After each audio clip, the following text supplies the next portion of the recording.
তো hello guys, আসসালামু আলাইকুম। কেমন আছেন সবাই? আশা করি সবাই ভালো আছেন। তো আলহামদুলিল্লাহ, আল্লাহর রহমতে আপনাদের তো আমরা ভালো আছি। তো সাথে নিয়ে গাড়িতে উঠতে যাইতেছি আমরা ভিডিও করার জন্য। তো ভিডিও করার কিন্তু মন মানসিকতা নাই, তারপরেও ভিডিও করতে যাইতেছি, কারণ আমরা ফেসবুক প্ল্যাটফর্মে প্রতিদিন ভিডিও দিতে হবে এর জন্য। তো সাথে নিছি, সাথে নেওয়ার পরেও কিন্তু মানে গরমটা থামতেছে না। এটার কারণ হচ্ছে যে এই যে কোরবানি ঈদে গরুর গোশত খাইলে তো এমনিতেই গরম লাগে। তো আরও প্রচুর রোদ উঠছে, এমনিতে সব কিছু মিলে মানে বেশি একটা ভালো না। তারপরেও আমরা সাথে নিয়ে যাইতেছি ভিডিও করার জন্য। তো সাথে থাকেন, ভালো কিছু দেখাবো, ভালো কিছু প্রাকৃতিক দৃশ্য দেখাবো। তো চলে আসতে পড়ছি রূপসী বাংলা রেস্টুরেন্টে। ভাবছি যে জুয়ের সাথে একটু দেখাটা করে যাই, কারণ এখানে এই গরিপুরের আলামিন ভাই আসার কথা ছিল। তো ভাইকে একটু জিজ্ঞেস করলাম, ভাই যে গরিপুরের আলামিন ভাই কবে আসবে?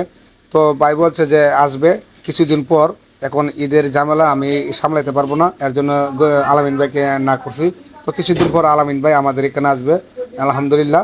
তো সবাইকে আমি পোস্ট করে জানিয়ে দেবো আলামিন ভাই কবে আসবে। তো এটা হলো আমাদের জহিরুল ভাইয়ের রূপসী বাংলা রেস্টুরেন্ট।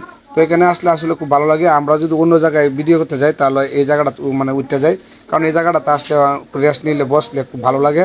তো এক পাখে দিয়ে রবিউল ভাই ভিডিও বানাইতেছে টিকটকের। তো আমার হাসতে হাসতে আমার অনেক হাসি হয়েছে, কারণ এই নাচতেছে আর কি, নাচছে নাচছে মানে ভিডিও বানাইতেছে।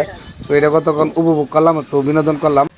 তো হ্যালো বন্ধুরা, আজকে সব জায়গায় ভিডিও বানায় আইছি, লাস্ট পর্যন্ত আমাদের উপজেলার সামনে বইছি।